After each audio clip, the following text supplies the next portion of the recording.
Hi guys, welcome back to my channel. तो जैसे कि आप सब लोग जानते हैं कि हमारी स्टोरी नरेशन सीरीज चल रही है रस्किन बॉन्ड की किताब ग्रेट स्टोरीज फॉर चिल्ड्रन की। आज की हमारी कहानी है द ओवर कोट। तो चलिए शुरू करते हैं। सोचिए, हिमालय की एक ठंडी रात है। आसमान बिल्कुल साफ है। चांद पहाड़ों के पीछे से निकल रहा है और सड़कों पर जगह जगह पुरानी स्नो जमी हुई है। एक आदमी क्रिसमस पार्टी में जा रहा है। उसने दो स्वेटर्स, एक फुटबॉल स्कार्फ और एक ओवरकोट पहना हुआ है। लेकिन उसे बिल्कुल अंदाजा नहीं था कि आज उस रात उसकी मुलाकात एक ऐसी लड़की से होने वाली है जो असल में इस दुनिया की थी ही नहीं। ये कहानी है रस्किन बॉन्ड की एक मिस्टीरियस और emotional story, the overcoat. Himalayan रात और एक अनजान लड़की। क्रिसमस का वक्त था। पहाड़ी शहर में मौसम बहुत फ्रॉस्टी था। चांद की रोशनी में हिमालय की पीक्स चमक रही थी और सड़क के किनारों में अभी भी स्नो के पैचेस पड़े हुए थे। नरेटर को कपाड़िया फैमिली ने अपनी पार्टी में बुलाया था। सच कहें तो उसका मन घर पर रहने का था, एक बुक, गरम बेड और हॉट वाटर बॉटल के साथ। लेकिन इनविटेशन मिल चुका था, इसलिए वो निकल पड़ा। थोड़ी दूर चलने के बाद उसने देखा, सड़क के बीच एक जवान लड़की खड़ी है। वो लगभग 16 या 17 साल की लग रही थी। उसके बाल बहुत लंबे थे, कमर तक आ रहे थे। उसने एक पुराने फैशन की पिंक और लेवेंडर ड्रेस पहनी हुई थी। और सबसे अजीब बात, उसके चेहरे पर एक बहुत खूबसूरत स्माइल थी। नरेटर ने उसे ग्रीट किया। लड़की ने भी पोलाइटली जवाब दिया। फिर उसने पूछा, क्या आप पार्टी में जा रहे हैं? नरेटर ने कहा, हाँ, और तुम भी जा रही हो लगता है। लड़की मुस्कुराई। उसका नाम था जूली। कपाड़िया की क्रिसमस पार्टी। दोनों साथ साथ पार्टी की तरफ चल पड़े। जब वो कपाड़िया के घर पहुंचे तो वहाँ काफ़ी लोग मौजूद थे। म्यूज़िक था, लाइट्स थीं, लोग बातें कर रहे थे और क्रिसमस का सेलिब्रेशन हो रहा था। लेकिन एक अजीब बात थी, किसी को जूली जानती नहीं थी और सरप्राइजिंगली किसी को जूली के बारे में पता भी नहीं था। लोगों को लगा कि शायद वो नरेटर की दोस्त है। नरेटर ने भी उन्हें करेक्ट नहीं किया। जूली बहुत खुश लग रही थी। वो एक ग्रुप से दूसरे ग्रुप में जाती, लोगों से बात करती, सुनती, हंसती। और जब म्यूज़िक शुरू हुआ तो वो कंटिन्यूअसली डांस करने लगी। ऐसा लग रहा था जैसे वो बहुत दिनों बाद किसी गैदरिंग में आई हो, जैसे उसे लोगों के बीच रहना पसंद हो। रात काफ़ी हो गई। नरेटर ने पार्टी से निकलने का फैसला किया। जब वो बाहर आया, जूली भी उसके साथ चलने लगी। नरेटर ने पूछा, जूली, तुम कहाँ रहती हो? जूली ने कहा, वॉल्फ्सबर्न में, हिल के टॉप पर। नरेटर ने उसकी ड्रेस देखी। पहाड़ों की ठंड में वो ड्रेस बिल्कुल सफिशेंट नहीं थी। उसने कहा, बहुत ठंड है, तुम्हारी ड्रेस ब्यूटीफुल है लेकिन गर्म नहीं है। फिर उसने अपना ओवरकोट उतार दिया और जूली के कंधों पर रखते हुए बोला, इसे पहन लो, मेरे पास बहुत प्रोटेक्शन है। जूली ने कोई भी प्रोटेस्ट नहीं किया। उसने बस ओवरकोट अपने कंधों पर रहने दिया।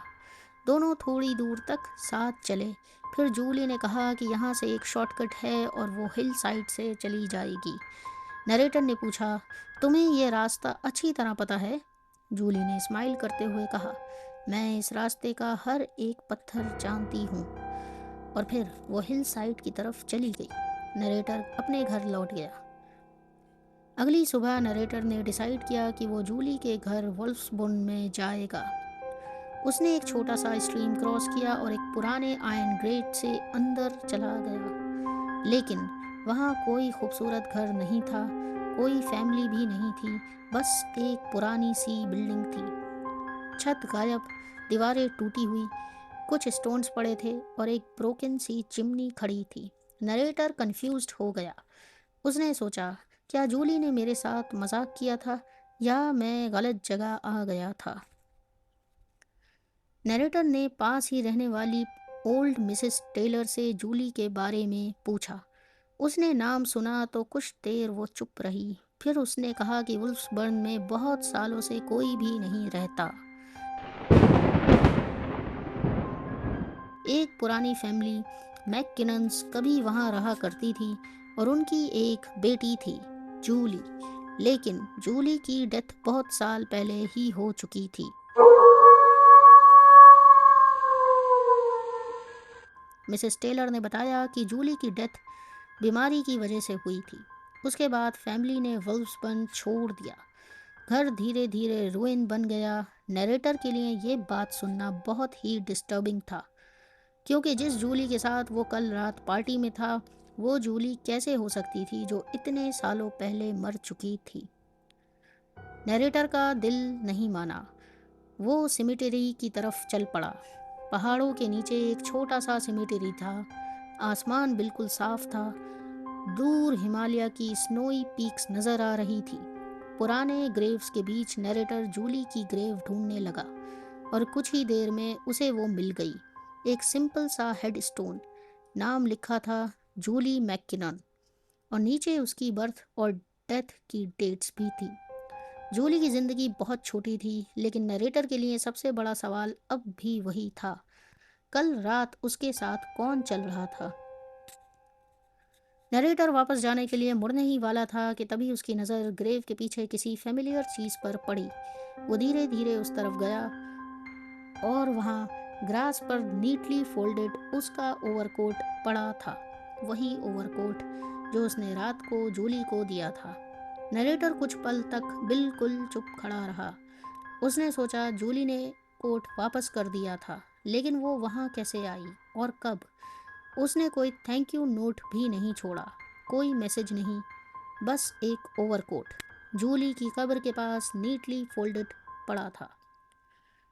नरेटर ने कोट को देखा, तभी उसके चीक पर किसी बहुत सॉफ्ट और इनविजिबल चीज का हल्का सा टच हुआ, जैसे कोई हवा का झोंका। लेकिन नरेटर को एक अजीब सा एहसास हुआ।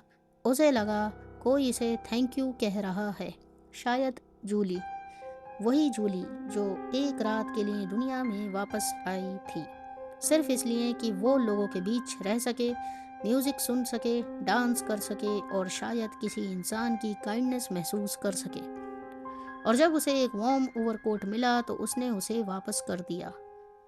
कभी कभी पहाड़ों की खामोशी में कुछ कहानियाँ ऐसी होती हैं जिन्हें हम पूरी तरह एक्सप्लेन नहीं कर सकते।